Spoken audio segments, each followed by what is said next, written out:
you, worship team. Thank you, church. Why don't we take our seats this morning? Refiner's fire. I don't know if you ever feel like you've been thrown into the fire. Fire can be a good thing, especially in winter. If you're driving around town, or even maybe coming up from your backyard is that beautiful smell of winter, you know, that burning wood smell when everyone's trying to warm up. But in that song we just sang, Refiner's Fire, there's a truth. There's a lot of truth in it, but this truth is one that can be somewhat painful. Heat is really good for making things more malleable. And as we pursue life and as life pursues us, there's a hardening that can take place, and there's a need sometimes for that heat to be applied. Sometimes it gets hot in the kitchen, and today's new series that we're about to launch into, Secrets to Being an Open Book, has a lot to do with us being willing to be malleable. We're going to look at another value that we have as a church, but as we think about things heating up a little bit in the kitchen, I know it's coming up to lunchtime, but I don't want to put any thoughts in your mind, but does anyone remember a restaurant that we had in town by the name of Sizzler? So people remember Sizzler. If you don't remember Sizzler, it was a magical place that you would go to. You would pay a small amount of money, and you would walk in. There was a pack of plates. There was a stack of knives and forks, and you just kept filling the plates and eating breakfast, lunch, and dessert, or you can eat dessert. It was a pretty special place. I don't know if I'm admitting to something that only I am guilty of, but I remember as a young child enjoying that place, and there was two doors, one on the highway side and one on the car park side, that were single entry. They were locked from the outside, and that was where you exited. You walked in, you paid, and then you just grabbed your plate and you ate as much as you wanted, and then you walked out. I remember thinking about different ways that I could sneak in that door. I would see that door open up and I think, oh, I wonder if we could just like put something in the latch. And I was working out ways that I could sneak in because the plates were there, the forks were there, and the buffet was there. Am I the only one that ever thought that about the one-way door? Yeah. All right, good. As we think about the reality of the world we live in, there is a deficiency. All of us, when we think about what exists around us, struggle with certain things. Did you know that in Australia, retail theft, shoplifting accounts for $9 billion worth of loss in a year? That is a lot of money. So there is an issue with people, wanting to stick their foot in the Sizzler door and go in and grab a free meal. Apparently, in this building, it's only me. I never worked up the courage to do it. My conscience got the better of me. But there have been other moments in my life, and I'm sure there's been moments in your life where you've lacked integrity. When you think about these statistics of what's happening even in our country, 1 in every 450 Queenslanders in the last 12 months has been caught shoplifting. Now, there isn't 450 people here this morning, but maybe you're one of them. And that's just those that have been caught. That's just those that have been caught. There is an epidemic of a lack of integrity in all sorts of areas.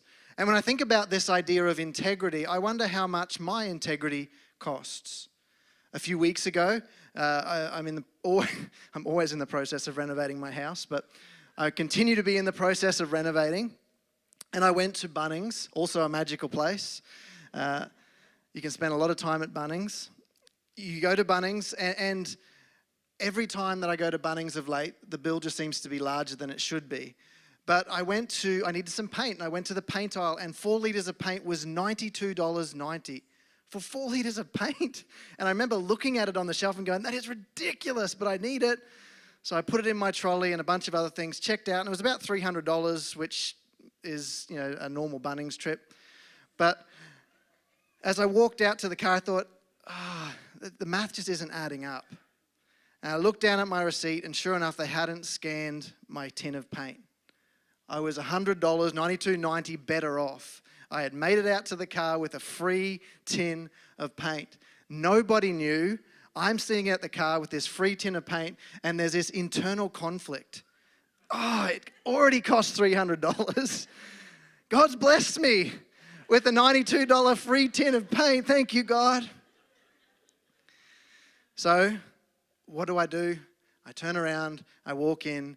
Hey, I don't think this is on my receipt. Hoping, that they would be, oh, thank you, that's so nice of you, just take it. No, 90 came out of my debit card. What is your integrity worth? For me in that moment, it could have been worth $92.90.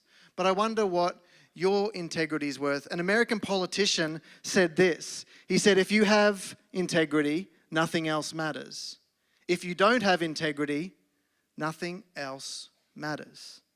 So simple, but so simply true. If you have integrity, nothing else matters. If you don't have integrity, nothing else matters. And I love the fact that it was a politician that said this, an American politician. Not that makes them worse, but a politician. All of us need and recognize the importance of integrity. I wonder what your integrity's worth. Is your integrity worth $91.90? Is it a tin of paint? At what point do you let your integrity fall?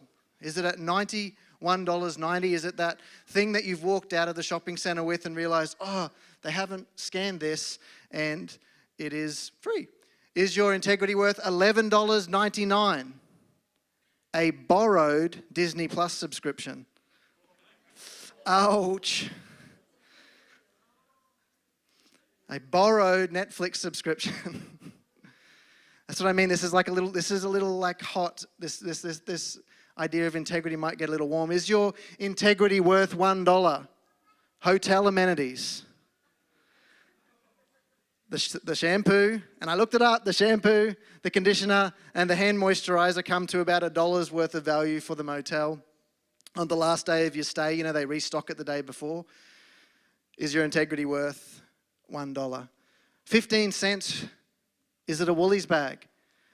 At that self-serve checkout where it says, I have my own bags? Yeah, they were right there.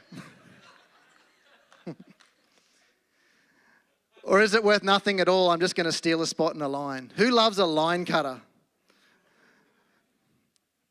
Who's been a line cutter? We've all been somewhere in this scale of lacking integrity. It is something that all of us struggle with, and it is something that we all need help with. And that is what we're going to look at for for today and next Sunday, the secrets to being an open book. We value integrity as a church. We are for integrity. And here's our belief that's attached to that. We believe that humility and transparency, that they lead to integrity. For that reason, we are for integrity. What is integrity? According to the dictionary, integrity is the quality of being honest and having strong moral principles. The secondary part to integrity is the state of wholeness, the state of being one person, being unified in yourself. And that is what defines integrity. So as we look at the secrets to being an open book, to having integrity, we are going to start at the verse that we attach to this admonition, to this challenge that the Lord gives us to be a person of integrity. And that is in 2 Corinthians. So the verse that we're in to start with this morning is Corinthians, and then we're going to go to the Old Testament and land there for this morning. But 2 Corinthians 8 is where we are this morning. It'll be on the screen, or it'll be in your device or paper copy of the word this morning. Is everyone good? Yes, good to see you this morning. And let's jump into what the word has to say about these secrets to being an open book. And here's what it says in 2 Corinthians chapter 8, verse 21. It says, providing for honest things. Here's the context of this passage. Paul is writing a letter to a church. There was a church in a place called Corinth, and there had been a number of ill reports. That church had a number of issues. A lack of integrity was rife in this church, and it was manifesting itself in all sorts of ways. So Paul had written a number of letters. In fact, there's 4 epistles that he had written to the church at Corinth. 2 have since gone missing, but there's other references to them. So we have 1 Corinthians and 2 Corinthians. And what 2 Corinthians is the last of those letters that he finally had started to get good reports. The integrity of that place had started to improve, and good reports were coming back to Paul. So in that, he gives them a whole bunch of encouragement, and he's reminding them of a number of things. In this passage, in chapter 8, there is an opportunity for them to be generous. And one of the areas that we struggle most with integrity is when it comes to finances.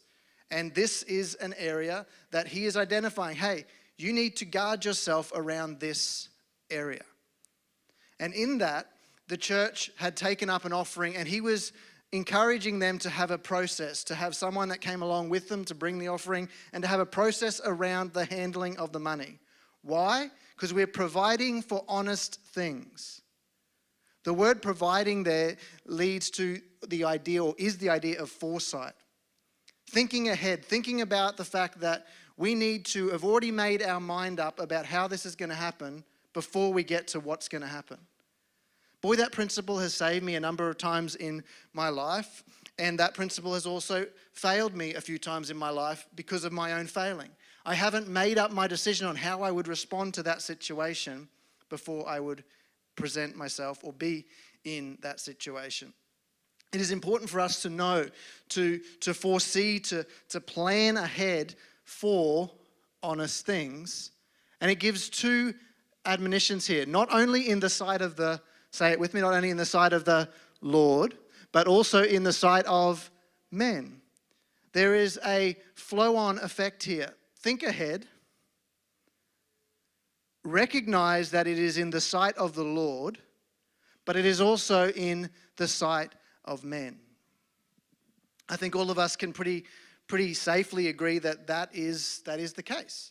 That you are going to have moments in your life where you can show integrity and no one's looking. At the back of your car at Bunnings where you've got a free tin of paint, nobody would ever know. They'll never know. Or there's moments where people do see and people are around. Are they the only moments that you're encouraged to have or inspired to have integrity? But according to this passage, he says we should think ahead. We should recognize that it is in the presence of the Lord, that someone is always seen, and that it is also in the sight of men. So here's where we're going to go. We're going to go back to the first account where a lack of integrity was seen in Scripture. That is all the way back in Genesis, a nice easy one to find. So flip all the way back to Genesis chapter 3. And this is where we're going to land and pull a few things out this morning. Genesis 3 and verse number 6 is where we are going to start this morning as we look at this example of when integrity was first misused or there was a lack of integrity. So here's what it says in Genesis 3:6. And when the woman saw that the tree was good for food. Little bit of backstory. There was a garden that God had created, and in it he had put two people. And in that place he had given them anything and everything for them to eat, for them to enjoy. And there was one thing that he explicitly said, do not eat of the fruit of this tree. One thing. You had one thing. And because of that, what we'll see this morning is some things that we are experiencing today and continue to experience today still exist because of their inability to abide by that one rule, that one admonition, and it was to not eat of the fruit of this tree. So the scriptures record this account where a serpent comes to Eve and tells her that, you know what, this is a good idea. And here's the result of that. And when she saw that the tree was good for food and that it was pleasant to, let's say the orange words together this morning, that it was pleasant to the eyes and the tree was to be desired to make one wise. Here is the very first account of the enemies of a sin nature's three methods to trip us up. The lust of the flesh, the lust of the eyes, and the pride of life. 1 John talks about these three things. In fact, that's what, when Jesus was tempted, that's what Satan tempted him with in his period of temptation. The lust of the flesh, his hunger, lust of the eyes. Look at all this that you could have in the pride of life, being worshipped, being honored. They're the three things that he continues to try to trip us up with. If there's one good thing that can be said about our enemy is that he's got only three tricks. And it can help us with the process of when we need to make good decisions. Is this a response to my lust of the flesh? Am I doing this just simply because it feels good? Am I doing this simply because of the lust of the eyes? Because it was pleasant to the eyes, it looks good? And here's one that just gets all of us so often, the pride of life. Pride. The ability to be made wise, the ability to make one wise, to know more than the other. So she was hit with those three, and she took of the fruit. She took of the fruit thereof and did eat, and gave also to her husband that was with her, and he did eat. Verse 7. And we're going to say the orange word together. And the eyes of them both were opened, and they knew that they were naked. So there's this immediate result from them breaking this thing that they knew they ought not do. And in them eating this fruit, their eyes were opened and they knew that they were naked. Now, the idea of being naked doesn't overly excite people, especially in the context of being in a crowd. I don't know if you've ever had those dreams where you're at work and you forgot to put your pants on. I floated that with the staff this week and they said, no, we've never had those dreams. Occasionally I have a nightmare and I wake up and no, I'm in bed, it's good. Too much information. But we don't like the idea of being naked. There is a desire for us to cover ourselves up when it comes to the thought of being naked. But in this act and in this first sin, in this lack of integrity, there was a problem that occurred. A need for us to cover things up. There was a knowledge of our nakedness. There was a knowledge of our sin nature that came into place. And every single one of us here this morning, as we looked at, even just those, what it would cost, what your integrity is worth, as you think about just the scope of your life, there is things in your life, if you're truly honest, that leave you bare. That you have done or misdone or done incorrectly, that result in you and I all each having this same problem of being naked. And they sewed, what'd they sew? Fig leaves together and made themselves aprons. So here's their response to that.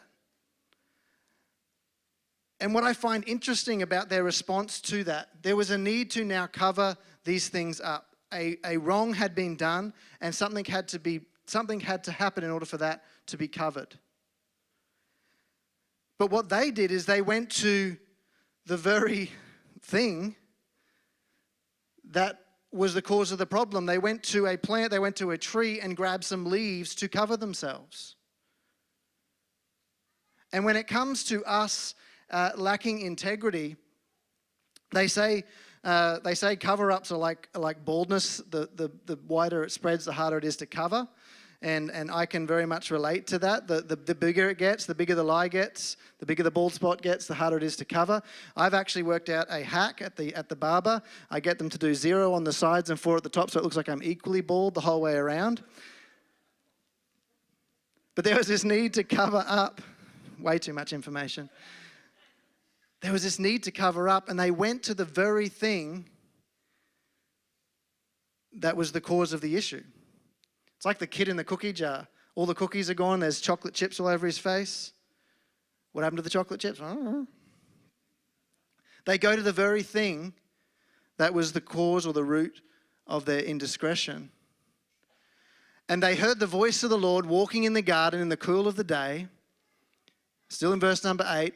And Adam and his wife, let's say this together, hid themselves from the presence of the Lord amongst the trees of the garden. So God comes looking for them in the cool of the day. Here they are, covered in leaves and hiding in the trees. And God's looking for them and he says, hey, where are you? Oh, just hiding in the trees. Don't mention anything about the trees. Then they step out from behind the trees. They're covered in leaves. It's all over their face, like those cookies all over the child's face. They're pointing to their problem. And the man said, and he says, "What have you done?" And the man said, "The woman thou gavest to be with me, she gave me of the tree, and I did eat." And then he says to Eve, and the Lord God said unto the woman, what have you done? And she says, "It was the serpent that beguiled me, and I did eat." When we get stuck in these places, a good indication of where we are and what's happening is that need to blame somebody else. So here they are, covered in the very thing, or covered in a representation of the very thing that pointed to their problem. And there's two options that we see here in this passage. One of a fig leaf and one of a fir. And here's what God did in just a couple of verses down, after he said all that he needed to say. And Adam also and to his wife, unto Adam also and to his wife, did the Lord God make a coat of skins, and he clothed them. So there's two options here. There was two options. There was the option that Adam took initially, and that was to cover himself with the fig leaves. And then there was an option that God gave them where an animal's passing was required, a sacrifice was required. This was a foreshadowing of what God was going to do. He recognized that there was a problem, that there was a lack of integrity that had led to a corruption in the world that we still have with us today. And he says, I am going to provide a covering for that. But our default is to go to the very things, to go to the very world and the nature that we're in, to cover those things. But there's a different way. Three little things that can give us some indication as to where we're headed when it comes to our integrity. Is our integrity one of fig leaves, or is it one of firs? Fig is a nice easy word to spell, F-I-G. And when you think about situations that are going to come into your life, standing at the back of a car with a paint tin, whether it might be whatever sphere of life, is an opportunity to tell a lie, is an opportunity to seek gain. When you find yourselves in those opportunities, are you reaching for the fig leaves, or are you reaching for the fir? A default for all of us is to reach for the fig leaves. Why? Because F stands for feel. It feels right. If our determiner is, does this feel right? Eve looked and said, you know what, that's good for food, the lust of the flesh. I ignore. Feel, ignore.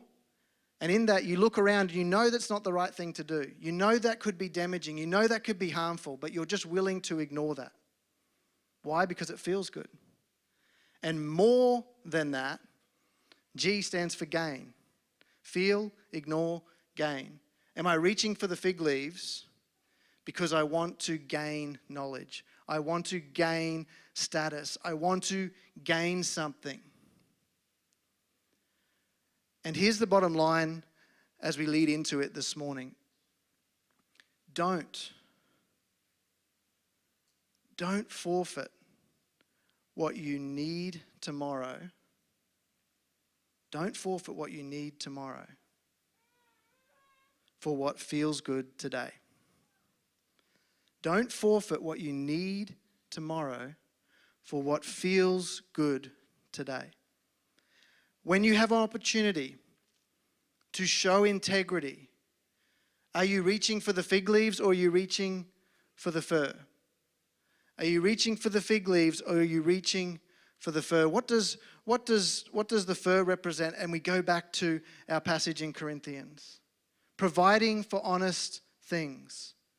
The F in fir stands for foresee. When there's an opportunity for you to display integrity, are you thinking through this rather than feeling through this? Are you stopping and foreseeing, hey, what is the implications of my doing this? Rather than letting feelings drive the way, am I foreseeing, am I thinking? U for fir is understand. Understand that nothing goes unseen in the sight of the Lord. Not only in the sight of the Lord, as it said in 2 Corinthians, we need to provide for honest things, not only in the sight of the Lord. The you infer is understand nothing goes unseen. Absolutely nothing goes unseen. And then, also in the sight of men. Recognize that we are representing Christ. Represent. So the option when we have an opportunity to show integrity is to either reach for the fig leaves or to reach for the firs. And in doing so, are we one, responding by feeling or responding by foresight? Are we just ignoring the fact that, I know this is probably not the right thing to do. I know this is going to cause damage. Or are we understanding that nothing goes unseen?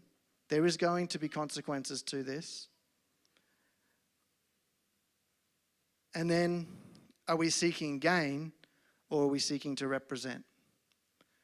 Are we seeking to represent God well or are we seeking personal gain? They're three little secrets to being an open book, is reaching for the fir rather than reaching for the figs when there's an opportunity in our lives to do right or to do wrong. In the process of this, there's also the reality that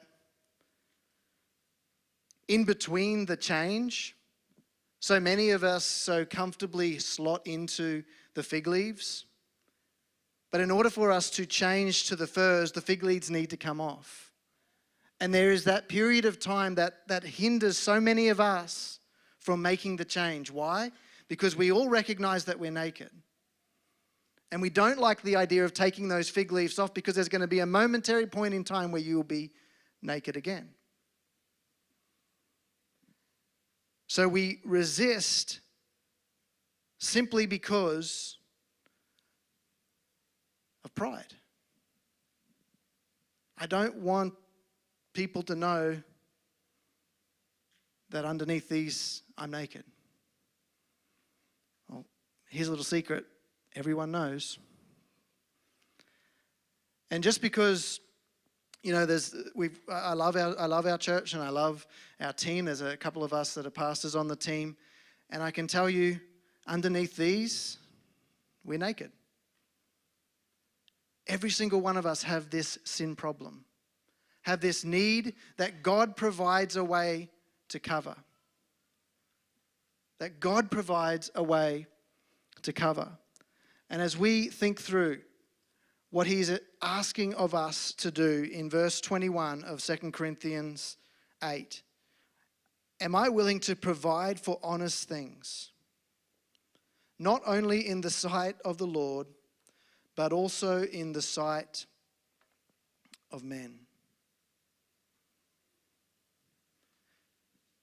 Or am I more interested in trying to manufacture a way to cover this thing up?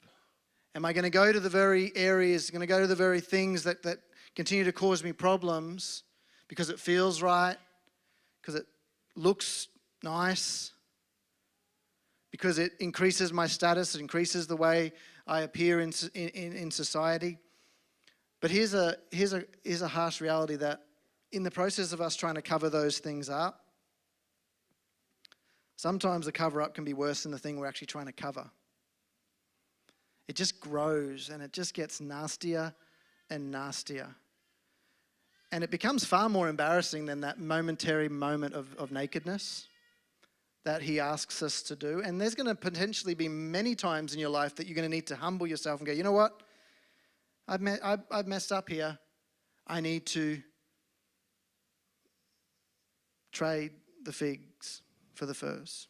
I need to trade the fig leaves for the fir. And there could be many times that we need to do that. I'm going to ask the band to come. We're going to start landing the plane.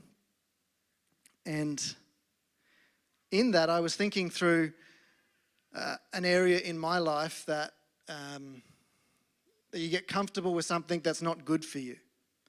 For me, there's other things, but I've probably overshared a number of things this morning, so we'll go a bit more on the safe side. For me, it was a pillow. I had a pillow that I've had for 14 years. Got it a few years after we were married, and it was the best pillow ever. For whatever reason, I just love this pillow. I actually had to take it with me everywhere whenever I travel because I couldn't sleep properly without it. But apparently you're only supposed to keep a pillow for 3 years. Something to do with the white pillow it changes to like a nice sunset brown sort of colour. Golden colour. But you put a pillowcase on it. And I tried different pillows, but I never liked the way that they felt. The whole time that I was doing, I was attached to this pillow, I was constantly needing to crack my neck, and now I've developed a habit because my neck was always sore. I just developed this attachment to this pillow. It was like like a comfort thing or something. I don't know what it was. But just this year, someone pointed out just how foul it was, and my germ phobia kicked in and they told me about all the diseases that are in the pillow, and I freaked out. So I went down and I'm like, okay, I'm going to have to get a good pillow. So I got this pillow. It's memory foam, and it's cool when you touch it, and it's got side sleeping. You flip it one way for side sleeping, and flip it the other way for back sleeping, and it supports your neck perfectly. So looked at all the science, and it's good for your neck, it's good for your posture. So I grabbed this pillow, and I hated it. It was so hard to sleep, but I didn't throw the other one out. I kept it up on the shelf. It's still there, actually. I was like, I'm not going to risk this. And then my wife encouraged me, no, stick with it. I'm sick of the smell. No, she didn't say that. Stick with it. So a week passed, and my neck started hurting a whole lot less, and I started actually getting some better night's sleep. 2 weeks passed, and now, when I went away to Brisbane just recently, I had to take the new pillow.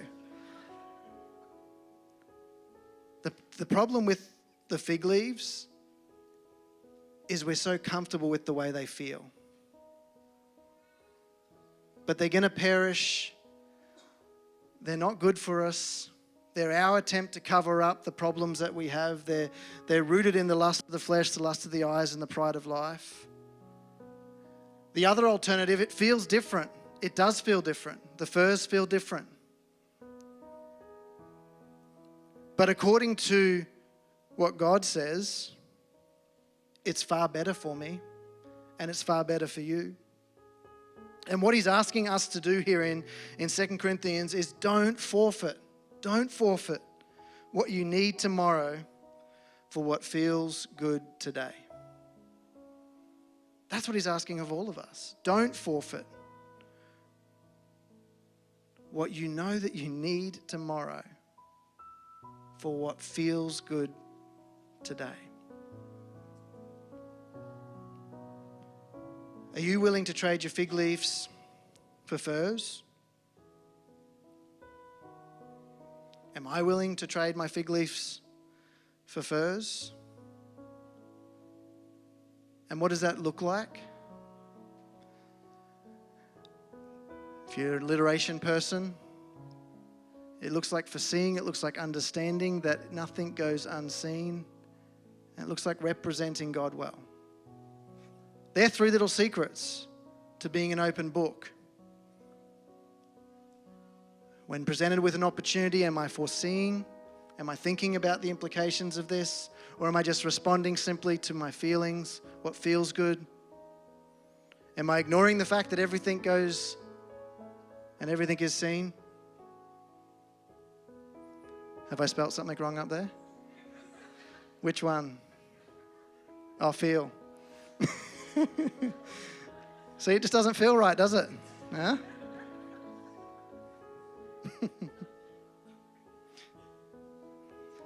See, I keep getting such a good night's sleep now. I stay up late and do my slides.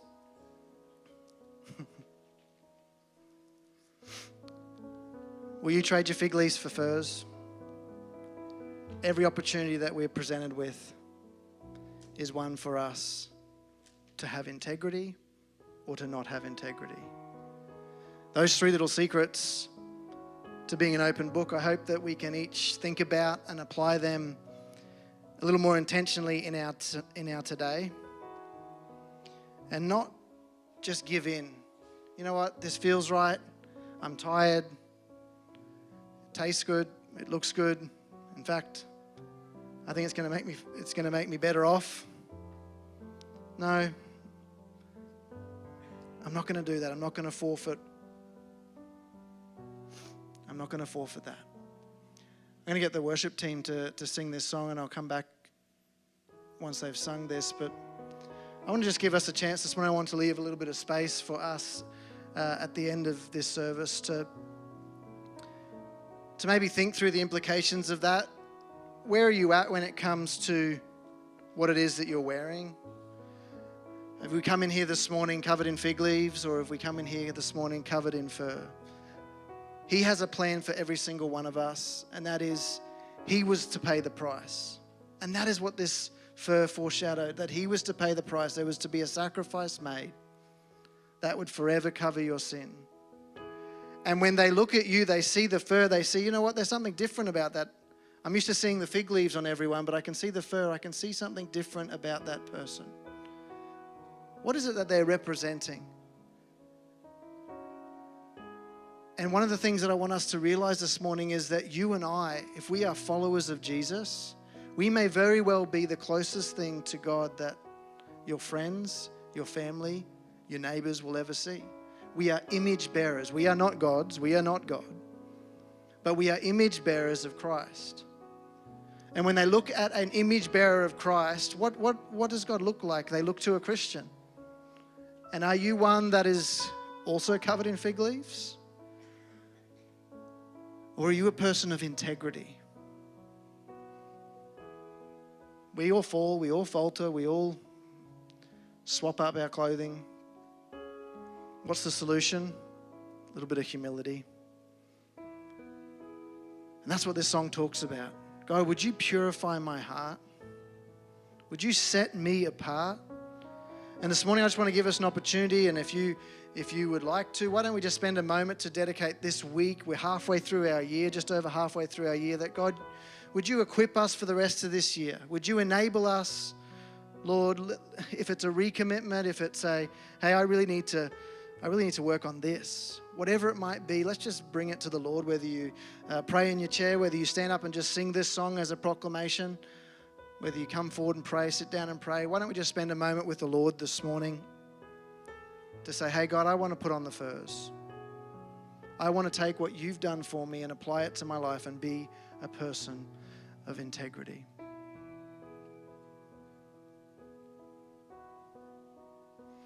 As we sing this song, it's got a pretty powerful message to it.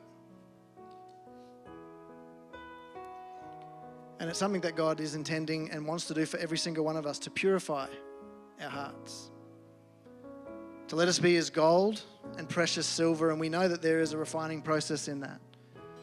It can be a little bit hot, it can be a little bit painful, but boy, does it make a difference. Would you stand this morning if you're able, if you're comfortable, if you want to sit and pray, do whatever you feel comfortable. Come forward and pray. Let's just spend a moment with the Lord and say, you know what, God, I want you to purify my heart. I want to be a person of integrity.